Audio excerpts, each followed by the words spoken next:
जो बंदूक की भाषा समझेगा उसको बंदूक की समझाई जाएगी, जो बम की समझेगा उसको बम से समझाई जाएगी। जो जिस भाषा में समझेगा उसको समझा दिया। समझाना पड़ेगा, इनको समझ में नहीं आता है, समझे में नहीं आता कि सरकार बदल चुकी है। अब वो सरकार नहीं है जो माफियाओं को जेल में बैठकर बिरयानी खिलाएगी, गोली पिलाएगी। हमारे साथ है बातचीत करने के लिए भारतीय जनता पार्टी के सांसद सुब्रत पाठक। सुब्रत जी, आपने एक ट्वीट कर दिया आज सुबह सुबह, उत्तर प्रदेश पुलिस की सुरक्षा में उमेश पाल सहित सुरक्षा कर्मियों की हत्या सीधे उत्तर प्रदेश की सरकार पर हमला है। याद रखो, जब विकास दुबे नहीं बचा तो इन दुर्दांतों का क्या होगा ये बताने की आवश्यकता नहीं है, और कब यदि गाड़ी अतीक की भी पलट जाए तो मुझे कोई आश्चर्य नहीं होगा। मतलब क्या है? साफ साफ धमकी है, क्या है? नहीं, धमकी नहीं है। देखो, सीधी सी बात है, उमेश पाल के ऊपर हमला क्या उत्तर प्रदेश सरकार के ऊपर हमला नहीं है? उमेश पाल वो सब ठीक है, लेकिन आपने जो कहा मैंने तो वो कहा, गाड़ी पलट जाए। मैंने कहा कि अब जब विकास दुबे प्रीस्क्रिप्ट होगा क्या? नहीं, क्यों प्री स्क्रिप्ट होगा? तो ऊपर वाले की स्क्रिप्ट से होगा भाई। गीता में है ना, भगवान कृष्ण ने स्वयं कहा है कि जब आप न्याय के ऊपर अन्याय हावी होगा, जब धर्म के ऊपर धर्म हावी होगा तो ईश्वर अवतार लेंगे इन अपराधियों का नाश करने के लिए। तो देखो, जब ईश्वर का अवतार होता है तो बुद्धि फिर जाती है, और जब ईश्वर चाहता है तो बुद्धि फेर देता है। तो जब बुद्धि फेर दी होगी विकास दुबे की, तो ही तो विकास दुबे ने गाड़ी में बैठ के भागने का ईश्वर ने अवतार कहाँ लिया? जी के रूप में ले लिया क्या? ईश्वर का अवतार माने ईश्वर के सिस्टम से चलता है। निश्चित रूप से मैं तो मानता हूं कि इस देश में मोदी जी को, योगी जी को ईश्वर नहीं भेजा है। और इस देश में जिस प्रकार से आतंक का राज जो हावी हो गया था, इस देश में जिस प्रकार से अपराध जो हावी हो गया था, अपराधी माफिया सांसद विधायक बनने लगे थे, तो उनकी समाप्ति के लिए मोदी योगी को भेजा गया है।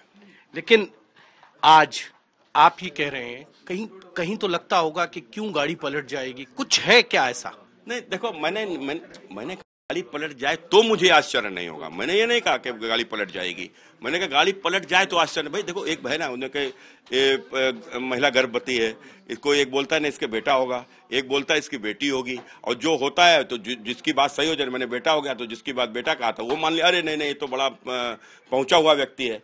तो कुल मिलाकर वो नहीं है कि कयास लगाया जाए, नहीं कयास लगाया। चलिए, ये कयास है। लेकिन अतीक अहमद के करीबियों के ऊपर आज बुलडोजर चलाया जा रहा है प्रयागराज में, उनके घरों पे।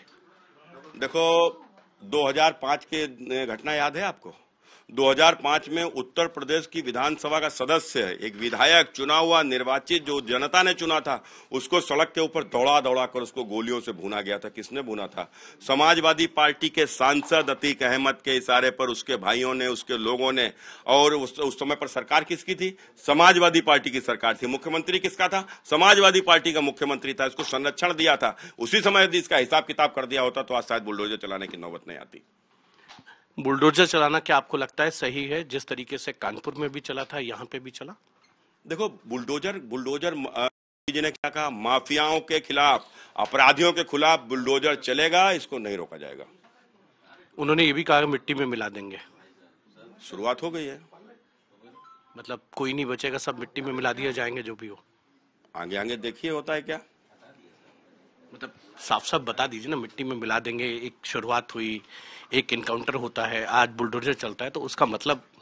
योगी जी को उत्तर प्रदेश के गरीब, शोषित, वंचित, कमजोरों ने योगी जी को पुनः उत्तर प्रदेश का मुख्यमंत्री बनाया। उनकी रक्षा करने का नैतिक अधिकार उत्तर प्रदेश के मुख्यमंत्री पूज्य योगी आदित्यनाथ जी का। जो उनके ऊपर हमला करेगा उसको नहीं मिलाएंगे, क्या माथे पे लगाएंगे? मतलब आपका कहना है कि बुलडोजर भी चलेगा और इनकाउंटर भी होगा और गाड़ी भी पलट सकती है। जो बंदूक की भाषा समझेगा उसको बंदूक की समझाई जाएगी, जो बम की समझेगा उसको बम से समझाई जाएगी।